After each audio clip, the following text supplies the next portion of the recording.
Bien, vamos a continuar. Otro tema importante que tenemos que ver son las etapas de la aglutinación.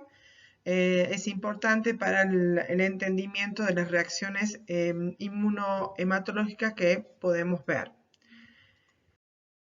Bien, la característica básica de una reacción antígeno-anticuerpo, ¿sí?, es la especificidad. ¿Sí? Para que este antígeno, para que un antígeno con un anticuerpo se una, tiene que haber especificidad, ¿sí? Reconocerse el uno con el otro, ¿sí? Esta relación de complementariedad entre las estructuras tridimensionales de las dos moléculas, ¿sí? Eso es muy importante para que se pueda dar este tipo de reacción. Dependiendo del isotipo del anticuerpo, las inmunoglobulinas tienen entre 2 a 10 sitios de unión con antígenos por molécula. Si nosotros tenemos, por ejemplo, una inmunoglobulina IgG, ustedes saben que tiene únicamente 2 sitios, que es una molécula dentro de todo pequeña, a diferencia de la IgM, que tiene 5 sitios y una molécula muchísimo más grande. Esta unión puede tener como resultado una agregación de partículas que tienen el antígeno relevante en su superficie, ¿sí? La combinación entonces de un antígeno con un anticuerpo da como resultado una aglutinación, una hemólisis o una precipitación. En el caso de la aglutinación es la agregación mediada por anticuerpos de las partículas que expresan el antígeno en la superficie, ¿sí? Los glóbulos rojos es el punto la superficie del glóbulo rojo, ¿sí? Es el punto final entonces de una reacción en la que se involucran los glóbulos rojos. En el caso de la hemólisis, lo que es la destrucción de los glóbulos rojos como resultado de esta reacción, y generalmente está mediado el complemento, ¿sí?, que es, ustedes ya lo van a ver, que es un desencadenante de este tipo de reacción, como es la hemólisis, que más adelante en otras asignaturas van a poder desarrollar el sistema de complemento, ¿sí? Pero generalmente cuando vemos hemólisis en una reacción es porque el sistema de complemento, sí, que es un sistema de potenciador de las reacciones, se ha activado. Aquí podemos ver en lo que es una aglutinación, en donde vemos las partículas aglutinadas, ¿sí? Y la hemólisis, donde, digamos, toda la muestra se tiñe de un color rojizo, ¿sí? Acá no podemos ver esa aglomeración, sino vemos la destrucción de los glóbulos rojos, ¿sí? Generalmente cuando lo vemos, digamos, en el laboratorio, lo vemos de esta forma y con el tiempo se pone más oscura por acción de la hemoglobina. Bien. Aglutinación es una reacción entonces química reversible. Esto es muy importante tener en cuenta. ¿Por qué es importante? Porque, por ejemplo, a la hora de tipificar, yo puedo ver, cuando hago en la técnica de tipificación, es importante de que no es que enfrento antígeno y anticuerpos, centrifugo y lo leo a la hora, 2 horas. No, es centrifugo y leo. ¿Por qué? Porque esa reacción que se pudo haber formado mediada por la unión de antígeno y anticuerpo y con la ayuda, digamos, de la centrifugación, se puede perder y se puede disociar, ¿sí? Y si yo lo leo mucho después, me puede dar una reacción negativa cuando en realidad era positiva, ¿sí? Entonces, la aglutinación es una reacción química reversible. Bien. Esta aglutinación se produce en 2 etapas. Primero una etapa de sensibilización y después la aglutinación propiamente dicha, ¿sí? Sensibilización es cuando se une el antígeno con el anticuerpo, y bueno, la aglutinación es cuando lo vemos macroscópicamente o microscópicamente según las circunstancias. En las etapas de aglutinación tenemos una primera etapa que es la unión antígeno-anticuerpo, una segunda etapa de formación de puentes intercelulares para que nosotros podamos ver este fenómeno de aglutinación. Los anticuerpos se unen a varios glóbulos rojos y esto macroscópicamente es lo que vemos como aglutinación.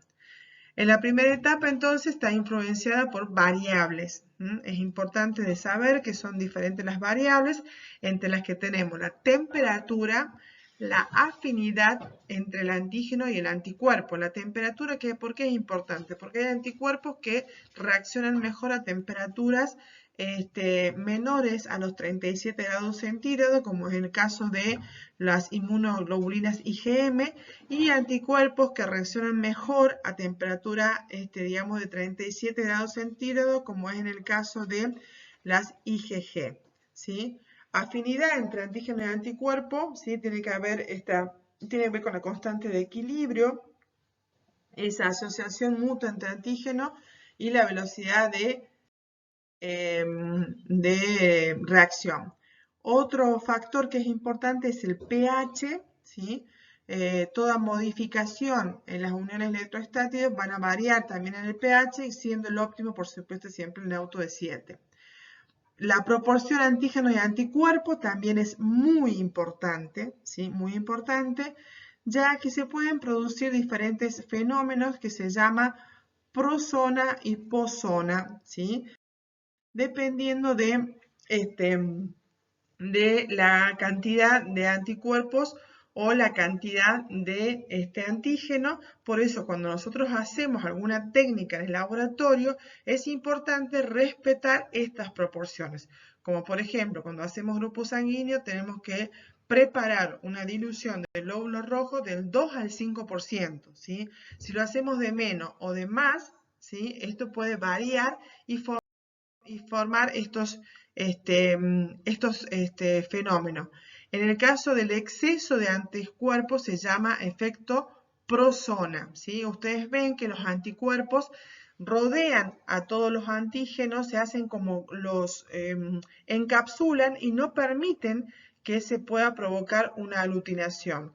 En el caso de, ustedes ven acá el ejemplo del equilibrio, ¿sí?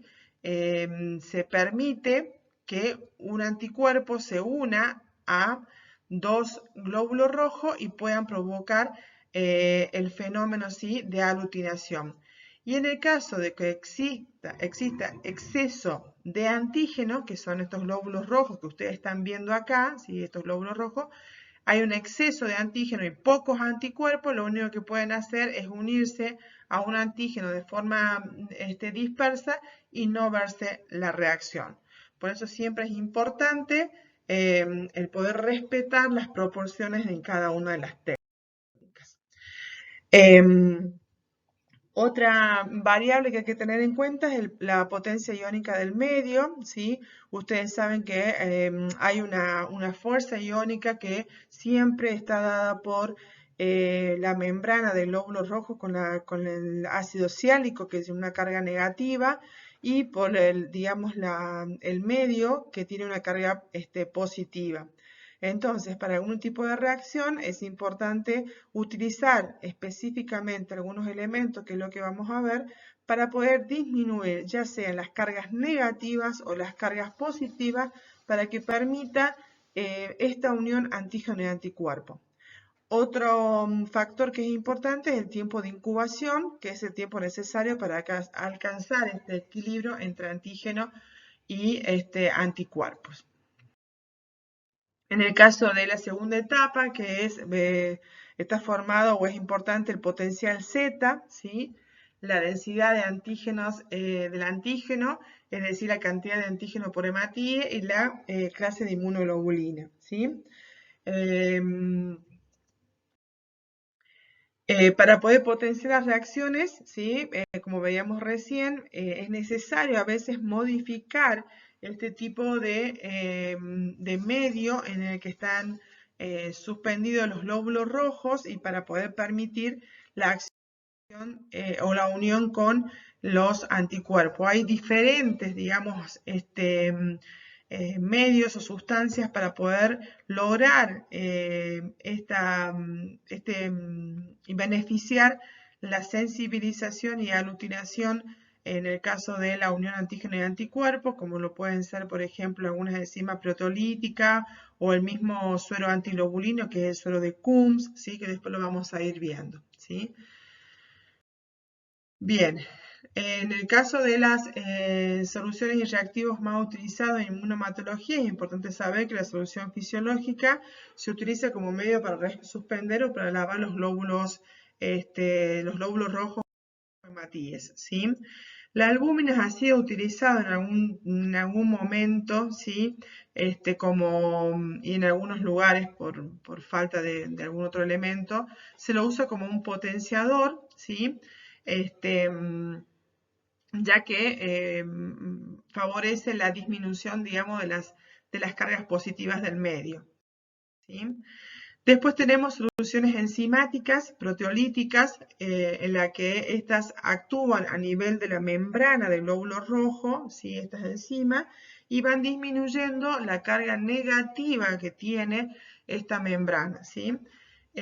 ¿Cuál es, digamos, la importancia? Es que disminuye esa repulsión y permite mayor acercamiento, entonces, de los hematíes, facilitando la sensibilización de anticuerpos, sobre todo de IgG, que son los que mayormente tienen este problema de poder ser visualizados en la reacción por ser anticuerpos pequeños, ¿sí? ¿Cuáles son las enzimas proteolíticas que se utilizan, digamos, en hematología? La tripsina, papaína, ficina y bromelina, ¿sí? Esas son las enzimas que se utilizan en los laboratorios. La ventaja es que las pruebas para investigación de anticuerpos mediante enzimas proteolíticas son muy sensibles para los anticuerpos de los sistemas RH, P, Lewis, etc., ¿sí? Yo les había comentado en la primera clase que siempre hay muchísimos grupos sanguíneos, sistema de grupos sanguíneos, no solamente el A o el RH, por eso estamos hablando del P, Lewis, que ya lo vamos a ver más adelante. La desventaja es que también, aparte de favorecer poder visualizar algunos antígenos, también destruyen a otros, ¿sí? Por ejemplo, en los del sistema MNS, DAFI y XG, ¿sí?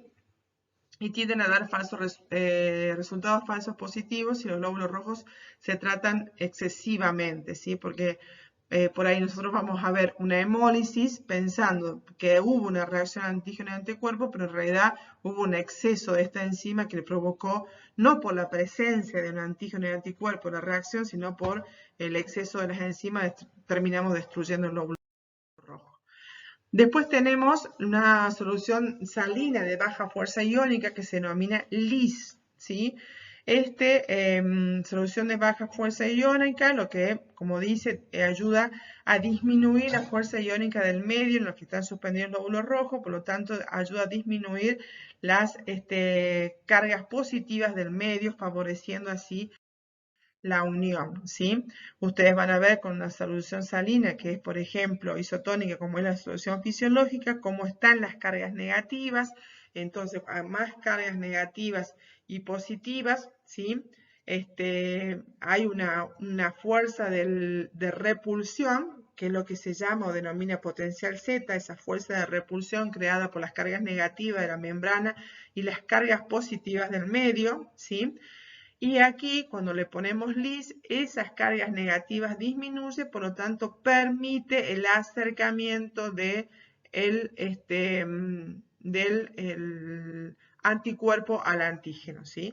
Lo que se denomina, ¿sí?, sensibilización. Bien.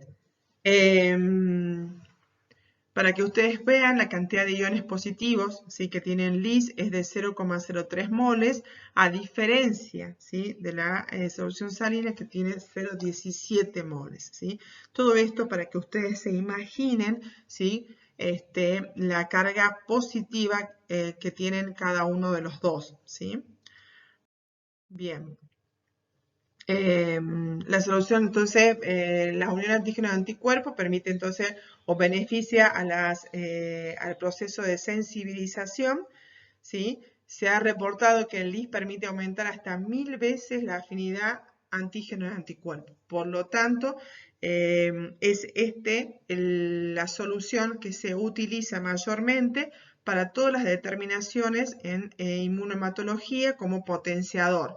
Es uno de los reactivos que utilizamos en el proceso de las técnicas en donde se utiliza necesitamos favorecer la sensibilización, como es en las técnicas de Coombs indirecta, ya sea para detectar anticuerpos irregulares o para la prueba de compatibilidad. Entonces aumenta la sensibilización, sobre todo en las pruebas de Coombs, y la desventaja es que otra ventaja, perdón, que tiene es que disminuye el tiempo de incubación, que era algo importante, uno de los factores que habíamos visto recién, que si no tuviéramos este potenciador tendríamos que incubar de 35 a 45 minutos y con la utilización de la solución de Liss, este tiempo de incubación se va a 15 minutos.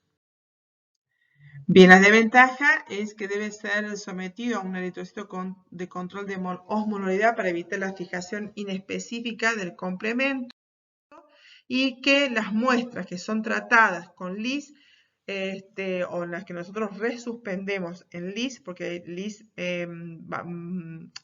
tiene diferentes formas de presentación. Existe el Liss aditivo, ¿sí? Que viene para utilización en gotas, y el Liss diluyente, que es el Liss en el que nosotros preparamos las suspensiones de glóbulos rojos, ¿sí? Y también hay un Liss preservante que nos sirve para preparar la suspensión del glóbulo rojo, tanto para hacer estudios inmunomatológicos como para conservar las muestras. En el caso de utilizar Liss aditivo y Liss diluyente, la muestra dura únicamente 24 horas, ¿sí? Si nosotros utilizamos el Liss preservante, las muestras pueden, esa suspensión del glóbulo rojo pueden durar hasta 28 días. Es este Liss preservante el que se utiliza para realizar los reactivos de las células A, B y 0 que utilizamos en la técnica inversa del grupo sanguíneo. Bien, es importante que ustedes tengan presente todas estas etapas de la aglutinación, simplemente tener en cuenta cada una de ellas, la importancia que tiene y cuáles son los componentes o los potenciadores que utilizamos en cada reacción. Muchas gracias.